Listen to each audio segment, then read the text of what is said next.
Peter, yes, I will. Hello, everybody. Welcome to a little Zoom cast that we're doing. I'm joined by three members of the community here in Knaresborough, and we really want to talk to you a little bit about mental health, and not just mental health, but just how we can look after each other and ourselves in this time of isolation from one another. So let me quickly introduce who everybody is. We've got Chris Rawson from Radar Films. He's also going to be talking to us a little bit about Project Bob.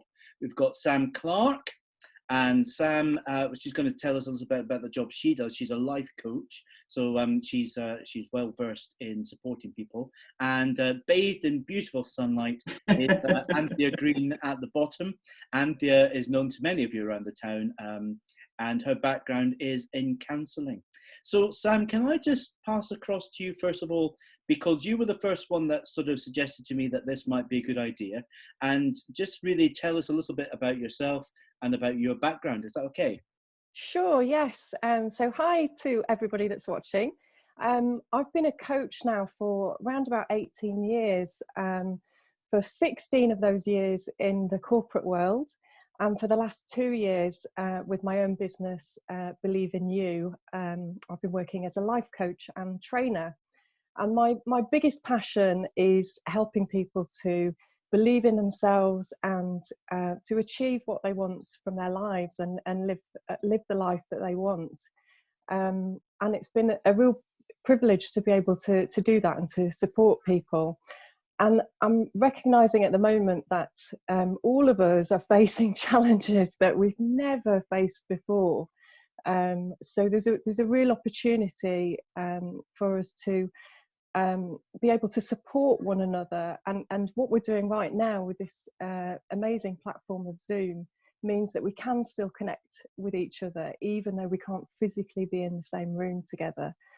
So I'm really looking forward to being able to support you. I'm not sure how much you want me to go into, Gary, whether you want me to talk about some of the things simple things that we can do, or do you want to come on to that? We can maybe move on to that, Sam. Sure. Interesting to look about this platform of Zoom, because this lockdown has been an amazing learning curve for all of us. And I know a lot of people are actually finding it quite stressful dealing with this new technology that's suddenly been put upon us. I mean, certainly from the church hierarchical side of things, there's an expectation that we are Zooming and we're doing as much as we possibly can to do things online. But when you're an old dinosaur like me, it's easier said than done, really. Anthea, can I move on to you, because your background is counselling? Do you want to sort of share a little bit about that? Yes, certainly. Yes, hello everybody. Well, over 40 years, I've worked as a counsellor, supervisor and trainer. I worked in a variety of settings, in Relate, children's centres, schools, parents and carers, university counselling service, and in the centre of Leeds. So a variety of GP practice, say that, yep. And mainly worked with individuals and couples, bringing a wide range of diverse issues. I think it's really interesting the time we're at, because one of the things that is most difficult for people to manage is uncertainty and not knowing.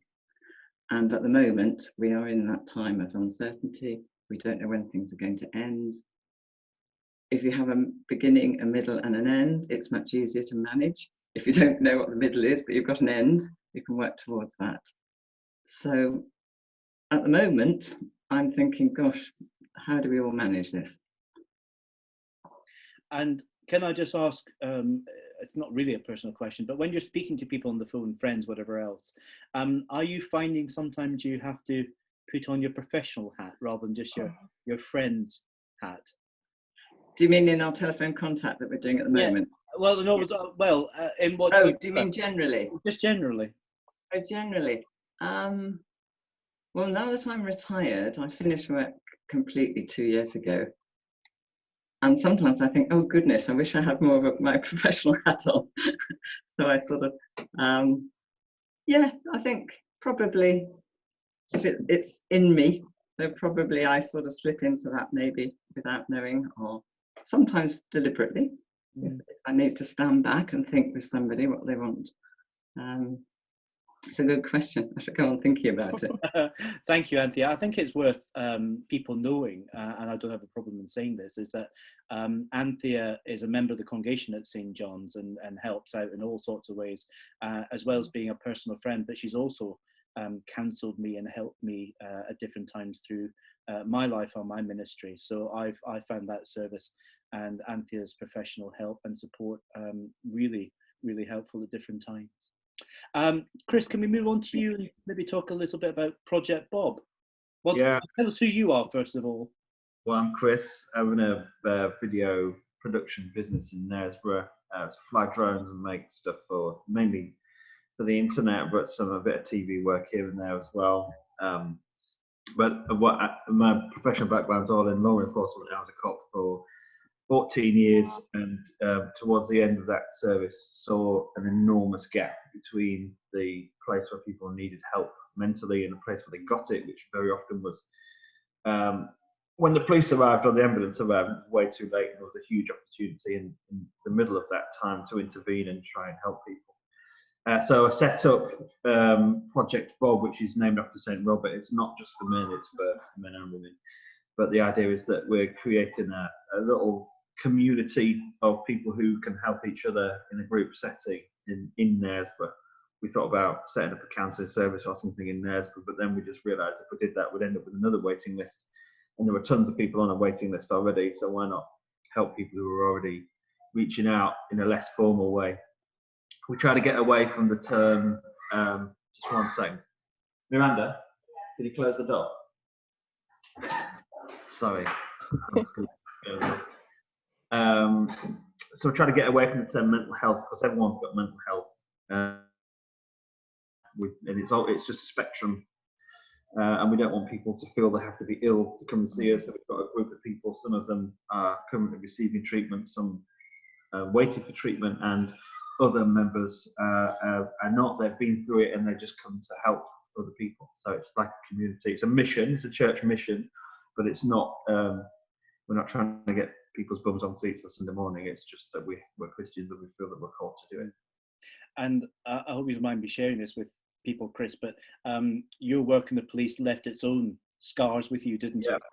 Yeah, absolutely. Yeah, definitely. I had some problems with post-traumatic stress. I'm all right now, actually, but definitely had some of the symptoms of PTSD. Though I've never been diagnosed with it. And I think it's one of those things where sometimes people call bad memories PTSD. You know, being trapped in the car for half an hour with a dying person will leave a mark on you, especially if you do it over and over, which I did for years and years. And so, yeah, I've had quite a difficult year, but I'm all right now.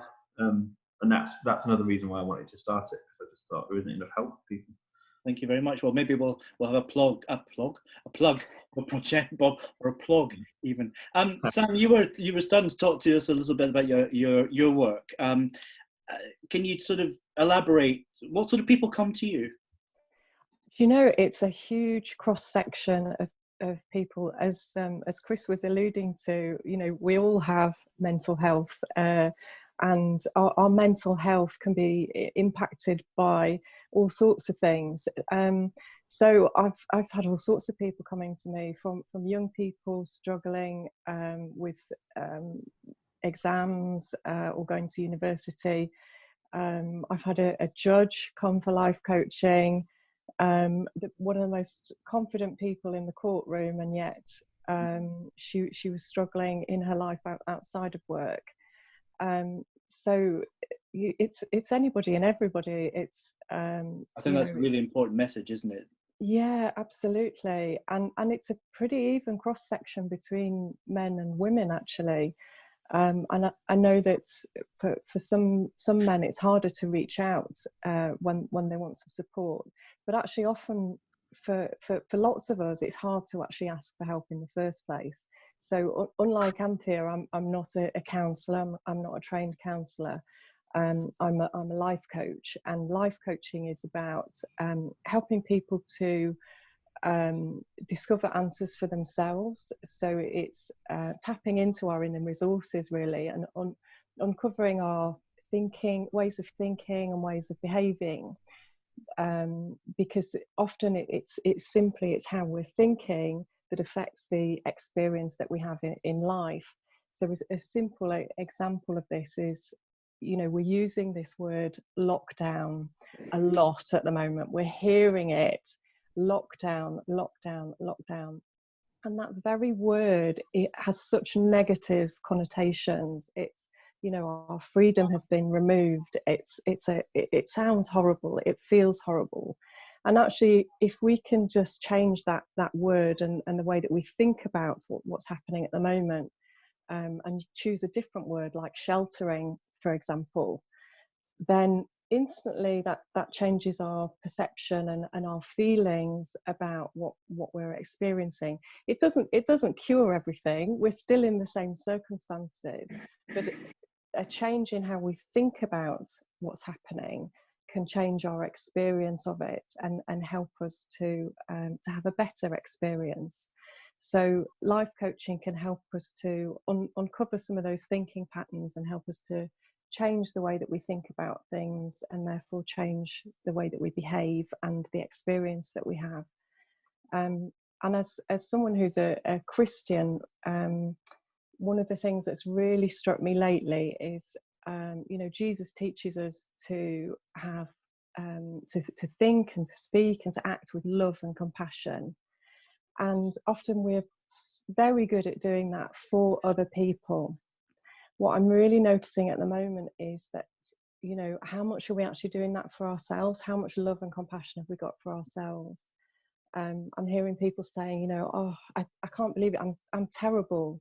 I'm so stupid. I'm awful. I'm not doing all of the things that I could be doing. And there's no love and compassion to ourselves. Mm-hmm. You know, we're all experiencing this differently. We're all in the same storm, but we're not all in the same boat. And for some people, they'll be racing around doing all the jobs at home that they couldn't normally do.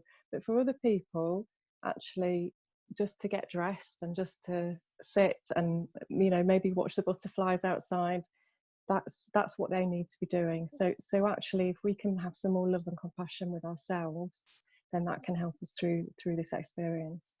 Thank you, Sam. That was really, really helpful and really powerful. I like that idea of sheltering. There's lots of things go on Facebook about this opportunity of the fact that we're not being with people is actually to benefit ourselves and benefit them. It's not like a punishment. No, no, that's right. People are used to, you know, accessing services if they're able to. Not everybody is able to, of course, but far more than we are now where we are all sheltering. Are there any, just as we're sort of drawing this little session to its conclusion, any sort of practical ideas people have about, other than being kind to each other and ourselves, which is a really important message, Sam, any other little nuggets of insight that people might want to quickly share? Anybody can come in. I'm not putting anybody on the spot. I'm thinking it's easier to do things in bite-sized pieces. Yeah. So it's the enormity we can't get hold of. But a bite-sized piece could be a day at a time, could be a week at a time, or it could be a month at a time, depending on what suits you and what. And if you can sort of take a bit at a time, we can usually manage a bit at a time. And sometimes it's important to remember that one day you feel like this, it's up, and you think, oh, good, I'm on a roll, I'm fine, and then actually you're not. But that is also all right. So we can change from day to day, we can change from hour to hour. But if it's in smaller pieces, then it's easier to get a hold of it. And actually, that is all right. Thank you, Anthony. Yeah. That's really helpful, actually. That's really helpful. Chris, do you want to do a plug for Project Bob? Yeah, sure. I mean, so we're a group in at 8 o'clock on a Thursday night. We don't do counselling. I'm not qualified as a counsellor or anything like that. It's just a group of people who meet and mainly take the mickey out of me, and that makes them feel better, which is miraculous, really. But yeah, they do. People just come together and actually they just chat. And sometimes people just don't chat and just want to drink tea. Other times they want to tell us what's going on. That's fine. But basically, a group of friends now who outside the group support one another, and that's the whole point. Is that, you know, people want to go somewhere and access a service and be cured and all the rest of it. We don't offer that whatsoever. All we offer is a supporting environment that's carefully managed, where you can come to if you want to talk or if you don't want to talk. And we have men and women of all ages coming, and we have been outnumbered by men recently. So yeah, it's from all ages really. Although adults, we haven't had any kids come in. But yeah, it's just a really light touch, and obviously we're properly managed. We're trained in mental health first aid. We're supported by a proper counsellor and people, grown-ups as I call them. But it's not about curing people. It's just about helping them in the day-to-day.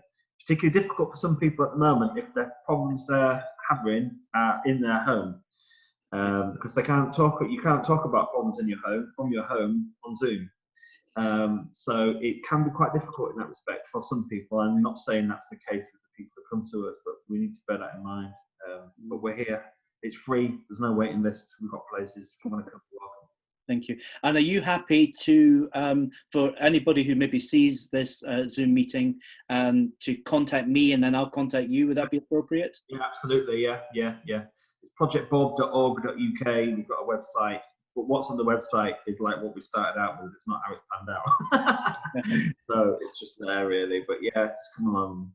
By all means, it's for Christians, non-Christians, Jews, Muslims, people who don't believe in anything. We don't care what people believe. We care, but we're not bothered what faith tradition they come from at all. We've got everyone. We've got a wide representation of different beliefs who come. Just because we're in a church, we just don't mind. Whoever wants to come can come. We're not bothered. Gay, straight, whatever. If you're in trouble with the law or anything like that, we're not worried about that. Everyone's welcome to come and talk about whatever.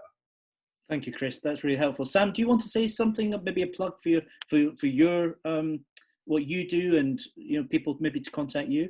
Sure. Yes. Thank you, Gary. So you can get my details from Gary, or you can visit my website, which is www.believe.coach. And you'll find more information about how I might be able to help you. And I'm just going to leave you with one last tip, if that's okay. That is to really consider what you're paying attention to at the moment. There is pretty much constant news on the TV and on social media about what's happening in the world. So I would encourage you to limit yourself to how much news and stories about how COVID is affecting people negatively. Limit yourself to how much you pay attention to, and look for the positive stories that are coming out of this. There's some amazing stuff coming out of this, and in particular the kind of the sense of community. So look for the good things rather than focusing on the difficult things. And I'll just add one last thing, sorry. I'm offering my coaching services free at the moment to anybody who has anything to do with the NHS, and pay whatever you can for everybody else. So my fees are just whatever you can afford at the moment. Bless you, Sam. Thank you, and thank you very much, Chris. From a church point of view, we're all working, all the churches in the town are working very closely together. We're all supporting and loving one another. We in the Anglican team have got a phone list of people going around. Anthea has been really preeminent in sort of supporting all that. So if anybody does need any spiritual help or just somebody to talk to, then feel free to contact me. My details for contact are all over the internet, or if you look up the Knaresborough team churches, Anglican churches, type my name and you'll find it. Can I just wish you all much love and safe passage and blessings to you all, and thank you very much. Thank you. God bless. Bye. Thank you. God bless. Bye. Thank you.